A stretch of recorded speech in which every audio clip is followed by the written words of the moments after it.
It's game day, Bills Mafia. Everybody give me a go Bills down in the comment section to celebrate Bills being back on the football field. Coming up on today's show, we're going to do our final game day preview here for Bills versus Dolphins in Week 3. We'll get to the final injury reports, who's playing, who's not. We'll talk about 5 Bills players to watch as well, and I'll give you my final score prediction to round out today's show. First, though, I want to tell you guys that we will be live on the channel later tonight at 7:30 Eastern Time.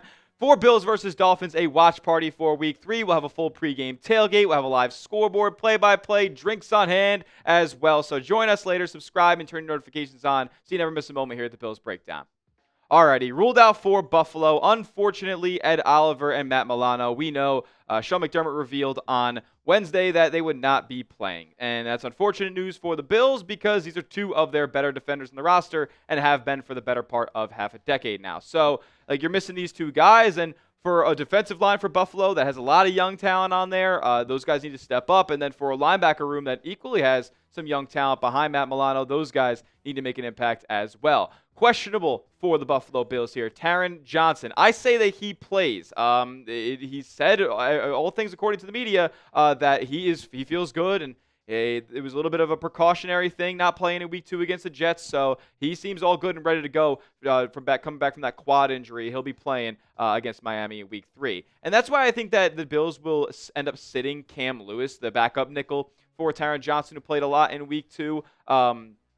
DB Jordan Hancock has yet to make his NFL debut to this point. He did not carry an injury designation with him, so he will be ready to go for Week 3. And that's another reason I think the Bills would be comfortable sitting Cam Lewis here as Hancock can play in the nickel. And then Shaq Thompson, I didn't really want to say an actual answer here, but I do think that Shaq Thompson plays with the loss of Milano. The Bills probably want to have another veteran voice back there to be able to go to, so he will be likely making his and 2025 NFL season debut this week in Week 3. As for Miami here, ruled out for the Dolphins is cornerback Storm Duck, and that could be good or bad for the Dolphins here. Their cornerbacks are horrific, and I'm not sure that Storm Duck contributes much to solid production over there. Ifeatu Melifonwu, he is a safety who's going to be missing this action as well. And then Darren Waller will not be playing in this one against the Bills. I don't know if Darren Waller is as big of a threat as he used to be, but no, the Dolphins losing another weapon here, the guy who they probably are going to rely upon for a lot of their tight end work, and he's not going to be out there against Buffalo. As far as questionable for Miami goes, Jaylen Waddle, he showed up on the injury report kind of out of nowhere here. I think he plays based on everything that I've been reading around the Dolphins tea leaves and whatnot. With the injury that he has or doesn't have for that matter, it doesn't look like he's going to be able to suit up in this one. It's kind of like a must-win game if you're Mike McDaniel and Miami, so he's definitely going to be pressuring Waddle to get out there as well. Benito Jones, the defensive tackle, I think sits in this one. It doesn't look like he's going to be ready to roll. He's wearing a brace, and it just doesn't seem like it's the best course of action with the Dolphins having a bunch of other guys to play at the IDL. And then Edge Chop Robinson, I think he plays as well with just all the verbiage and everything that I'm hearing from the Dolphins side of things, as well as Dolphins Today host Nick Roloff. It looks like Chop is going to be able to go, and he said that he worked with trainers, and they all gave him the okay that he's ready to get back out there on the football field. So with that being said, that's who's playing and who's not for the Bills and the Dolphins this upcoming week. If you want the Bills to destroy the Dolphins in Week 3, and I mean destroy, because it's a real possibility they could win this game by 30+, go down below and manifest it for me. Like today's video so the Bills get a big win and start the season 3-0. Let's talk about 5 Bills players to watch here heading into this one that we haven't really talked about on this show. And I didn't want to do players either that are filling in for the guys who are out for Buffalo. So, maybe there's 1 or 2 cheating on this list, but let's just get right into it. As we'll talk about, I'm already cheating on the list. We're talking about 2 players in one, the safeties, Taylor Rapp and Cole Bishop here. Look, they definitely had a better week in Week 2 against the Jets, but they were really bad in Week 1 against the Baltimore Ravens, and I think that's probably a better litmus test as far as what we're looking for from the safety group coverage-wise than anything that we could take away from that Jets game in Week 2. They only threw the ball, 11 times. Justin Fields had 3 completions. It wasn't the hardest task for these safeties in Week 2. This week against the Dolphins, a quick pass, kind of scheme with their offense, and there's tons of weapons all across the field, specifically speedy weapons. Got to make sure these guys keep everybody in front and don't miss those tackles that end up leading to some super big plays that can make this much bigger of a trap than it needs to be. We'll talk about 4 more players we got to watch for in just a moment, and we'll give you my final score prediction. But first, I got to tell you guys about Prize Picks, because you and I make decisions every single day. But on Prize Picks, being right in those decisions can get you paid. And It can win you up to 2,000 times your money watching your Buffalo Bills this upcoming season because it's daily fantasy made easy. Here's how it works. Just pick a lineup of 2 to 6 players and just pick more or less on their projected stats. Whether it's pro football, college football, baseball playoffs around the corner, basketball is creeping up, you can mix and match all these different sports and their stats. And PrizePicks always wants to make it easier for you guys to do so, like when they're offering a free $50 in lineups when you play your first $5 lineup after using our promo code CLNS. If you want to see what my lineup looks like for week 3, here it is. Devon Achane, more than half a rushing or receiving touchdown. I don't want to say good things for the Dolphins, but Achane scores every single time he plays up against the Bills. Josh Allen, more than 232.5 passing yards.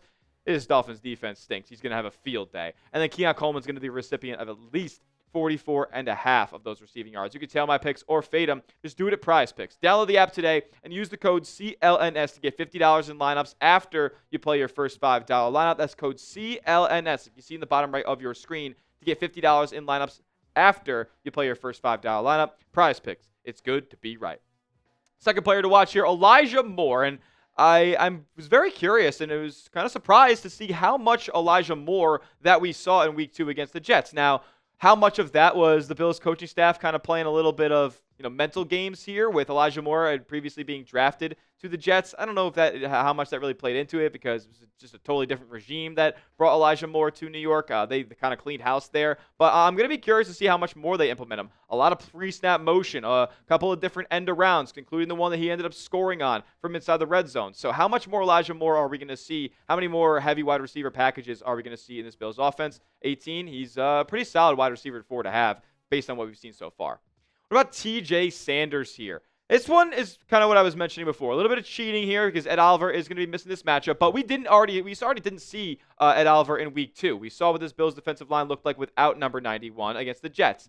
And they played much better across the board than they did in week 1. But in week 3 here, as the Bills did go with a 2-man interior defensive lineman in front of Deion Walker and Daquan Jones, they decided not to start TJ Sanders, who is primarily Ed Oliver's backup there at the 3-tech. I think they're going to go with a similar set to start just because it's a short week and all that stuff. But TJ Sanders, with Tua Tagovailoa wanting to get the ball out of his hands as quickly as possible, I think Sanders provides a little bit more of a quickness and ability to get to the quarterback faster than a guy like Deion Walker does. So I'm looking out for TJ Sanders to make an impact here with more Ed Oliver absence. What about Tre'Davious White, who, again, kind of similarly to the safeties, just didn't have that big of a defensive responsibility or assignment on the Jets wide receivers that weren't even being thrown to in week 2. I thought he played pretty solid against the run, made some nice open field tackles, made a nice play behind the line of scrimmage as well on a blitz. The Bills have been blitzing a lot so far this season, one of the highest percentages, if not the highest percentage in the NFL. So Trey White's a part of that, but this is a tougher coverage assignment here. He's the old vet playing against some speedy wide receivers on the boundary. Hopefully he's up to the task, or we're going to be seeing a lot of Dorian Strong coming off of the bench. What about Terrel Bernard here?